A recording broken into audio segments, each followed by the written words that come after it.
বিচারকের সামনেই কান্নায় ভেঙে পড়ে সঞ্জয়। বলে, আমি কোনো অপরাধ করিনি, আমাকে ফাঁসানো হয়েছে। আশা করি এই টেস্টের পর সত্যিটা সামনে আসবে।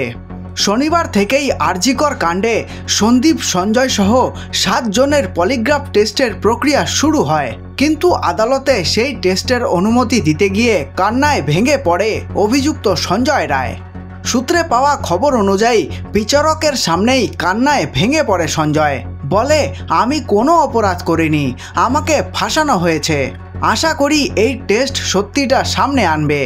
আরজি করে কর্তব্যরত তরুণী চিকিৎসক ধর্ষণ খুনে অভিযুক্ত সিভিক ভলেন্টিয়ার সঞ্জয় রায়ের 14 দিনের বিচার বিভাগীয় হেফাজতের নির্দেশ দিয়েছে শিয়ালদা আদালত। সেই সঙ্গে পলিগ্রাফ টেস্ট করা হবে সঞ্জয় রায় সহ 7 জনের।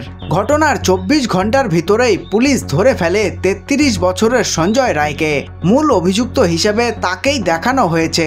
জানা যায় যে জেরার সময়ে নিষ্পৃহ সঞ্জয় নাকি পুলিশকে বলেছিলেন ফাঁসি দেওয়ার জন্য, যদিও সঞ্জয়কে জেরা করে সিবিআই খুব একটা কিছু জানতে পারেনি বলেই সূত্রের খবর। এদিন প্রকাশ্যে এসেছে সেই ভয়াবহ রাতের ভিডিও। সিঁড়ি দিয়ে উঠে আসছে এক যুবক, গলায় ঝোলানো মোবাইলের হেডব্যান্ড। দাবি করা হচ্ছে এই যুবকই হলো অভিযুক্ত ধৃত সঞ্জয় রায়। দাবি করা হচ্ছে এই সিসিটিভি ফুটেজটি ভোর 4টে নাগাদ ক্যাপচার করা হয়েছিল। আর যে করিডোর ধরে সঞ্জয় হাঁটছে তার অস্তিন প্রান্তেই রয়েছে সেমিনার হল। আর এই হল থেকেই ডাক্তারি ছাত্রীর রক্তাক্ত দেহ উদ্ধার হয়েছিল।